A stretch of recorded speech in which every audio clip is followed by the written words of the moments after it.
Pro Group Management. Workers' comp that works for you.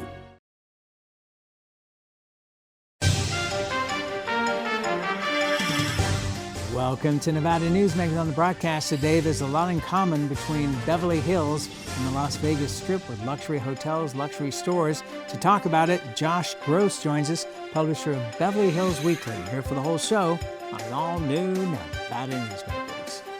The Nevada Builders Alliance has been protecting the interests of the construction industry for over 50 years.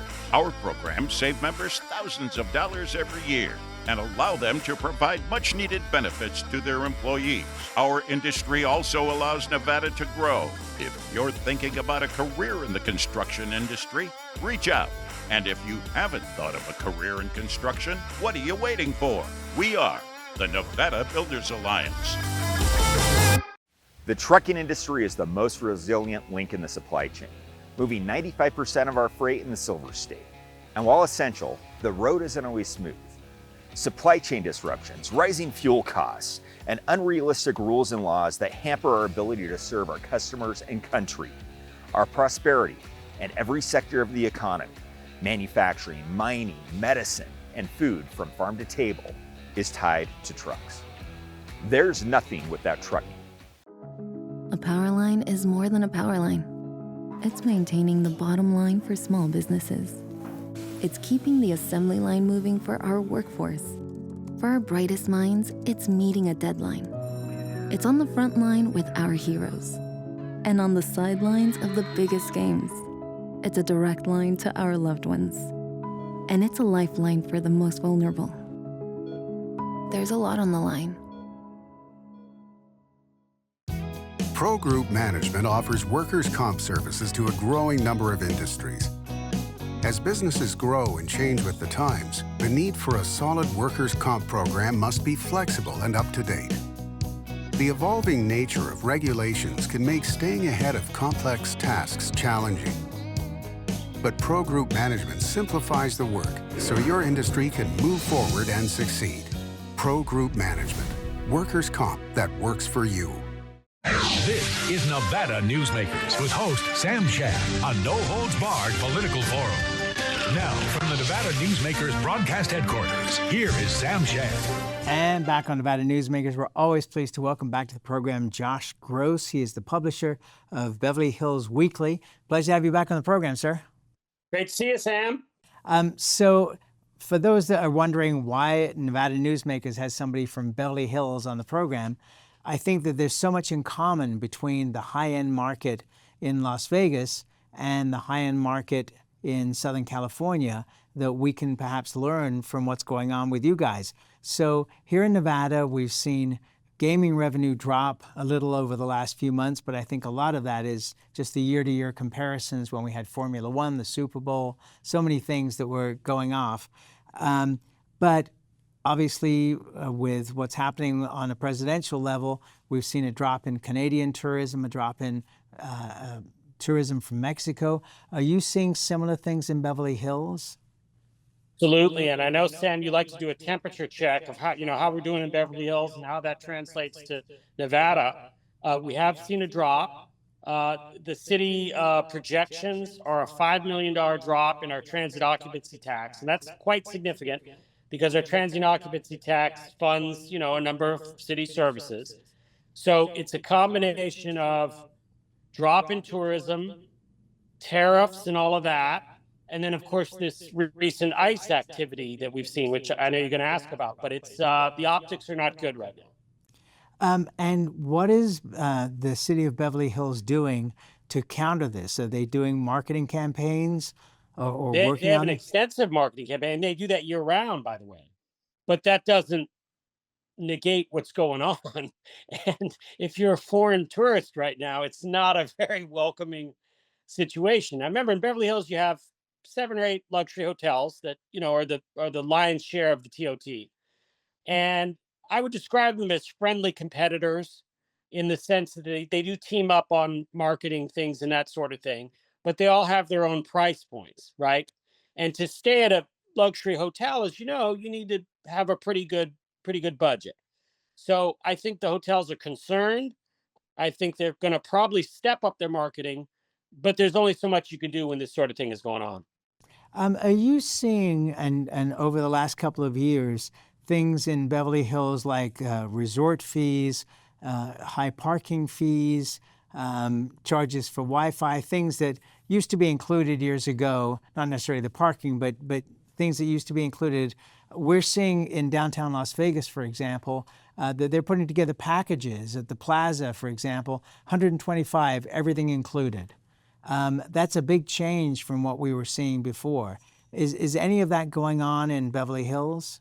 Not so much that, okay, but what I will say, and you might recall last time I was on the show, you were perplexed that Beverly Hills voters had turned down the Cheval Blanc, which was a LVMH sponsored luxury hotel. It would have had rooms at $1,500 a night. I mean, just to give you an idea of the price point. And, probably 90% of the cities in the United States would have killed to have that hotel. Beverly Hills voters turned it down. And the reason they turned it down was traffic, size, density. You never hear a complaint about size or height or density on the Las Vegas Strip or in downtown Reno, right? So it's just a unique to Beverly Hills thing here. I would say the voters here want their luxury hotels, but they want them at a certain size and scope that you don't see in every luxury community. Are you seeing the high-end businesses? Has anybody pulled out of the market so far? Not particularly. Look, you still have some tourism. And to put it in context, our occupancy rates are probably around 50%, which for some cities is very good, right? But here there's a higher expectation, and they certainly are building them bigger than they used to. As you know, and this is very much the case in Las Vegas too, there's often a condo component too. The top floor is condos or whatever. And the reason they do that is a lot of luxury hotels say that they can't get financing if they don't have the condos, because see, they sell off the condos first and that finances the project, right? So that's really what I think you're going to continue to see. There are 2 or 3 other luxury hotels that have been proposed in some of the taller buildings in town, and we'll see what comes of that. But I would say the next quarter or two are not going to be up to par. By the way, the 50% occupancy, which you're absolutely right, is good for any hotel. In Vegas, if it was below 90%, there'd be a panic. So that's something that's perhaps unique to Las Vegas and not to any other city. Well, yes, but is it also not true that when tourism tanks, Vegas tanks, right? I mean, they go hand in hand. So well, yeah, here at least we have a little bit more of a diversified economy, and certainly in the Los Angeles area we do. But there's only so low they can go, right? Well, yeah, in Vegas, they respond, and they're very quick to do that. So, but by that you mean adjust the room rates and that sort of thing? Drop pricing on everything. You've seen a lot of dealers laid off at the Fontainebleau and Resorts World. There's been, after COVID, there was a lot of mechanization and automation that came in. So a lot of those jobs are not coming back. There will be other jobs, but those jobs are not necessarily come back. And Nevada in general, the unemployment rate, although not huge, is certainly higher than it is across the rest of the country.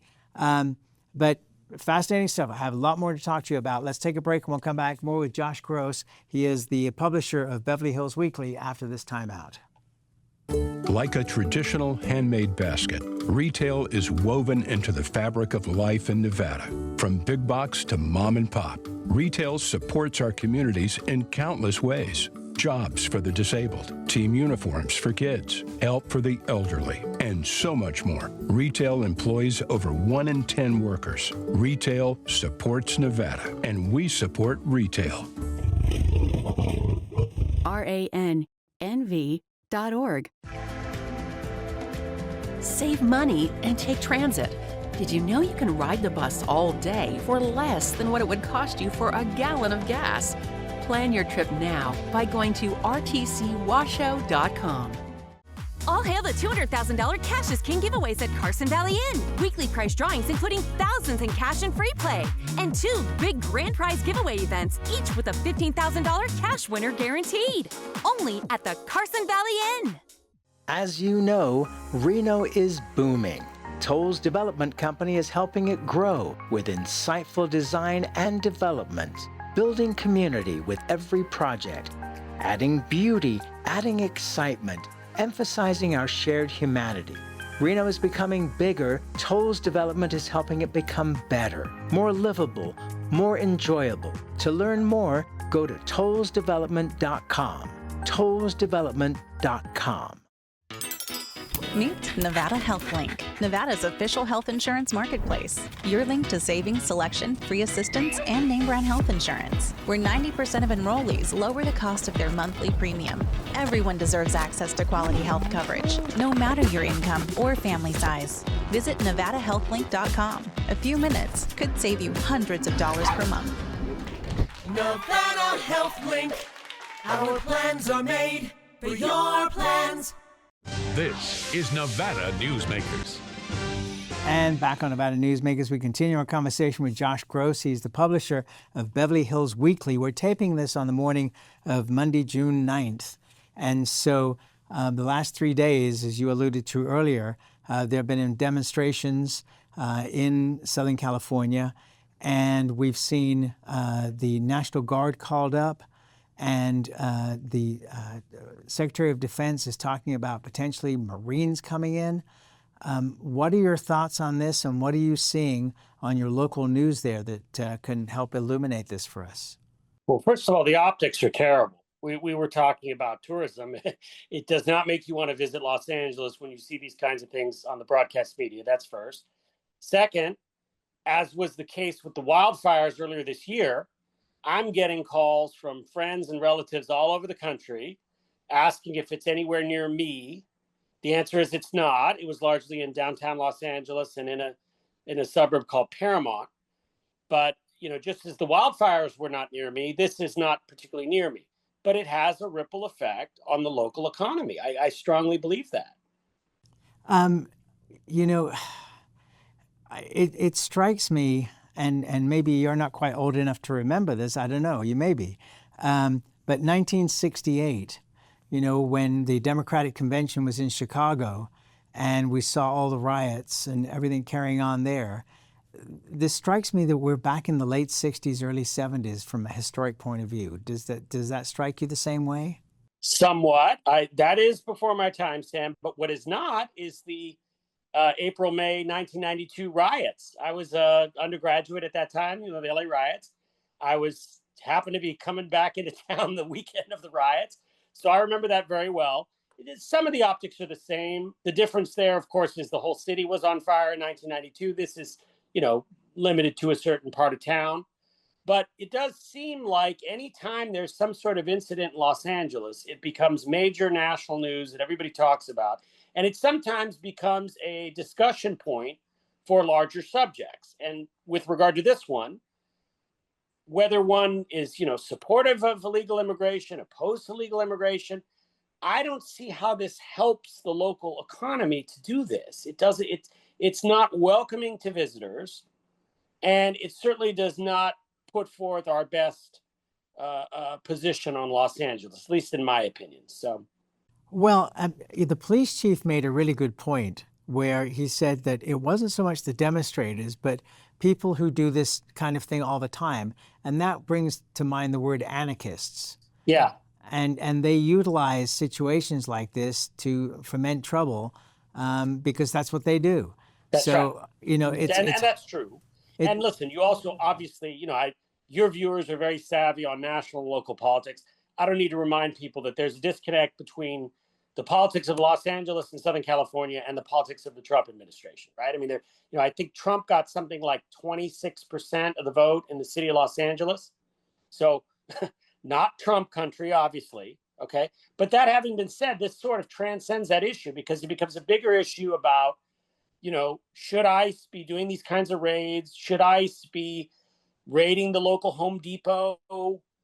That's something we haven't seen here in a long time. I mean, As you're well aware, undocumented individuals can get a driver's license in California. California is very welcoming to undocumented individuals.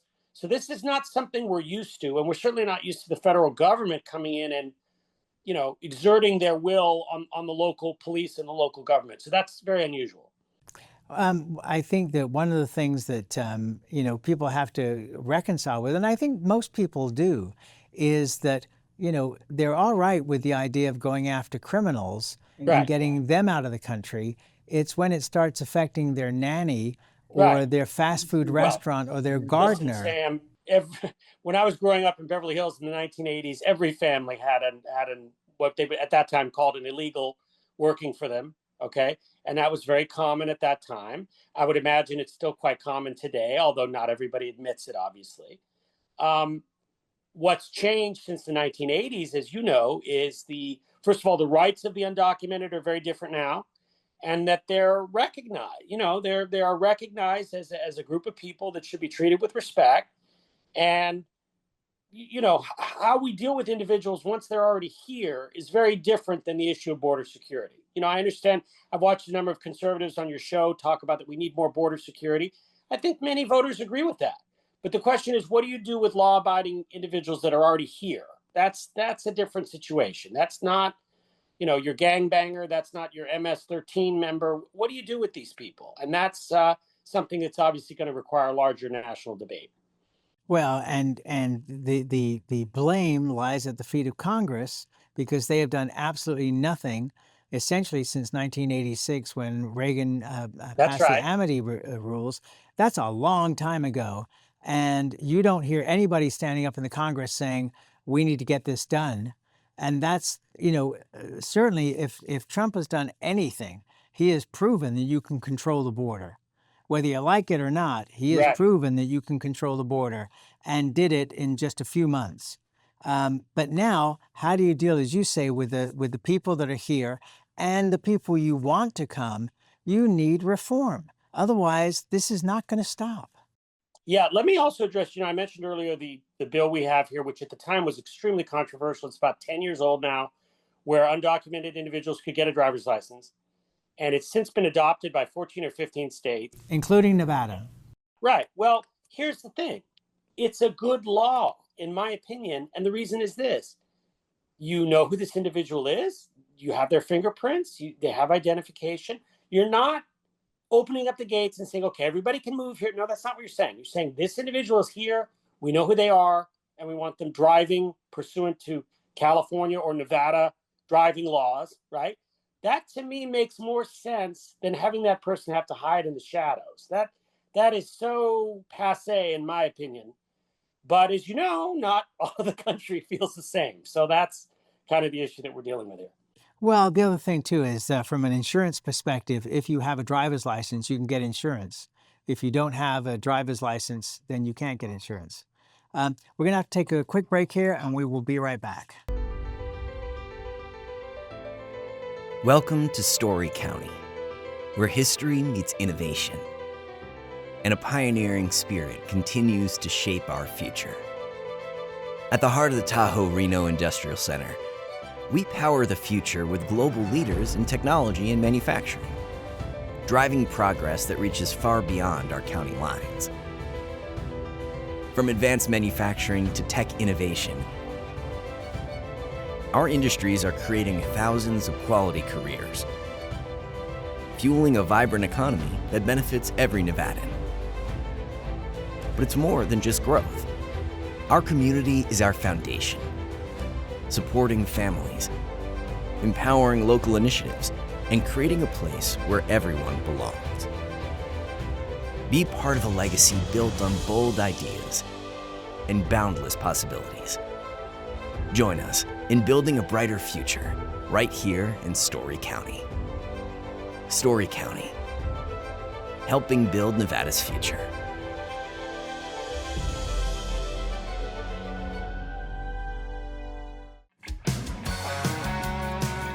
Fantastic cocktails and delicious food. It's a good time to eat. Over 500 hot slots, plus electronic table games. It's a good time to play. player rewards, and big-time jackpots.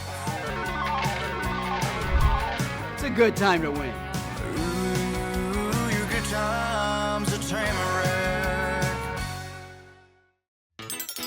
Meet Nevada Health Link, Nevada's official health insurance marketplace. Your link to savings, selection, free assistance, and name brand health insurance, where 90% of enrollees lower the cost of their monthly premium. Everyone deserves access to quality health coverage, no matter your income or family size. Visit NevadaHealthLink.com. A few minutes could save you hundreds of dollars per month.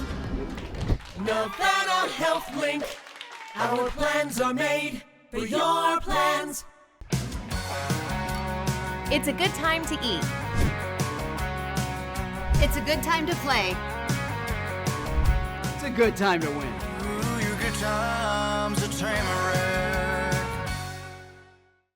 This is Nevada Newsmakers.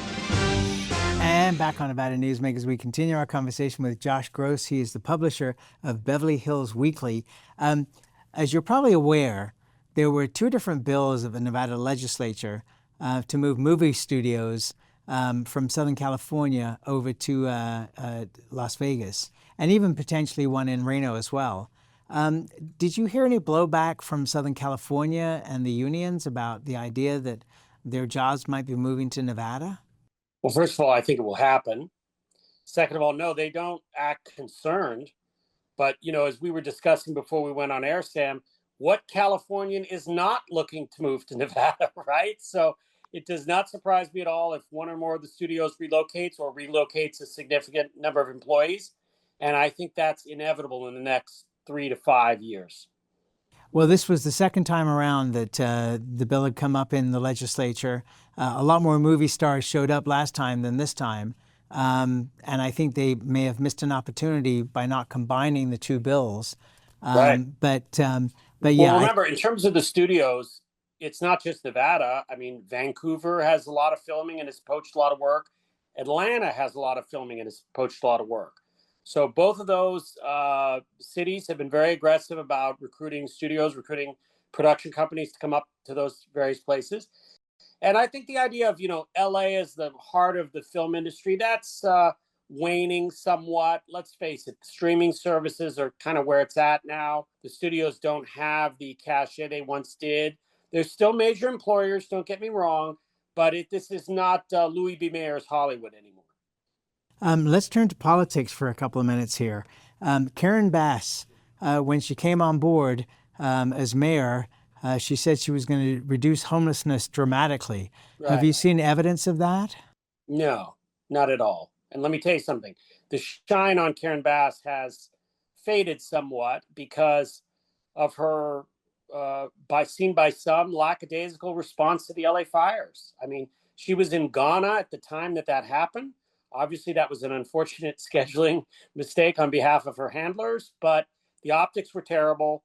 And I think her approval rating, according to Los Angeles Times, has dropped significantly. I don't know that she will have a significant challenger, though, because it's hard for one progressive to challenge another progressive. I don't see anyone coming forward on that subject, but she has said that this is the end of the road for her politically, meaning, she doesn't plan to run for governor. She doesn't plan to run for senator. This is it. She'll probably get one more term in 2026, but the shine has faded somewhat. All right, so now let's talk about Gavin Newsom, who appears to have been taken over by somebody who thinks diametrically opposite to what everything Gavin Newsom thought prior. Well, he's had an amazing transformation, hasn't he? Holy moly, I watched him on Bill Maher, and I was like, who is this guy? Right. Okay, he's trying to moderate his positions. I understand that. He should for a national audience. Are voters going to buy that? I'm not so sure.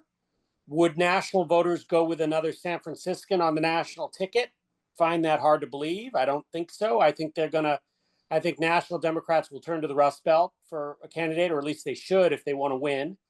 But listen, you write off Gavin Newsom at your own peril. He's a very shrewd politician. He's gotten very far in his career, starting on the San Francisco Board of Supervisors, San Francisco mayor, lieutenant governor, and so on. The guy gets votes. Is he a Jerry Brown? Is he a Ronald Reagan? No, I don't think so. But he is a politician of his day and of his era. And we'll see what the future holds for him. But I'm not sure a national ticket is going to be embracing what he's talking about. Two things jump out at me with Gavin Newsom. And one of them is the nightmare of the high-speed rail between San Francisco and LA that is never going to happen. And the other is the dinner at the French Laundry during COVID. Yeah. Those hold on. two That was things. similar to, remember when Nancy Pelosi was caught getting her hair done? It was a similar issue during the pandemic. So, I mean, to me, those two things are just big campaign issues. I'm glad that the Trump administration is cutting off, I think it's $4 billion to that train to nowhere project that nobody wants and is never going to happen. Let me address that for a second, Sam, which is that, listen, I'm very pro mass transit. I think it would be great. However, it's been fraught with financial mismanagement. It's way over budget. I understand why people do call it the train to nowhere. Okay. While we're on the subject, though, Brightline West, I think, is going to be great from Rancho Cucamonga, California to Las Vegas. As you know, they're proposing the station for Las Vegas Boulevard and Blue Diamond Boulevard right around there. And I think the Brightline is long overdue. So I'm very, very supportive personally of the Brightline. You and I couldn't agree more on that. And that is where we have to leave it, my friend. It is great to see you, Josh. And we'll keep our fingers crossed that international tourism comes back and rapidly for both Southern California and for Nevada. You got it, Sam. I'll see you soon. All right. Take care, man. And we'll be right back. Welcome to the Ahern Boutique Hotel, where luxury and warmth come together in the heart of Las Vegas. We take pride in offering a one-of-a-kind experience for both locals and tourists. Join us for handcrafted cocktails and an unforgettable experience. Joel's Chop House, the perfect place to savor views of the Las Vegas Strip. Satisfy your cravings at the Ahern Chocolate Shop. No smoking, no resort fees, and the parking is always free. The Ahern Luxury Boutique Hotel is your home away from home. Imagine a magical garden that feeds Carson City's hungry and homeless, teaches our high school students agriculture, creates hanging floral displays to beautify downtown, and yet charges nothing. It's not magic. It's the Greenhouse Project. It's real, it's growing, and it needs your help. Go online to carsоncitygreenhouse.org so together we can grow it forward. Each day, the Children's Advocacy Alliance partners with leaders, legislators, and families across Nevada to improve children's health, education, economic well-being, and safety. We recognize Nevada will be no better than the state of its children. Be a part of this change. Be a supporter of the Children's Advocacy Alliance. For more information, go to caanv.org. Thanks for watching Nevada Newsmakers. You can always watch our shows anytime on the website at nevadanewsmakers.com or the podcast. We have audio and video podcasts from all your favorite podcast locations and YouTube. Find us everywhere. We'll see you on the next broadcast. Thanks for watching.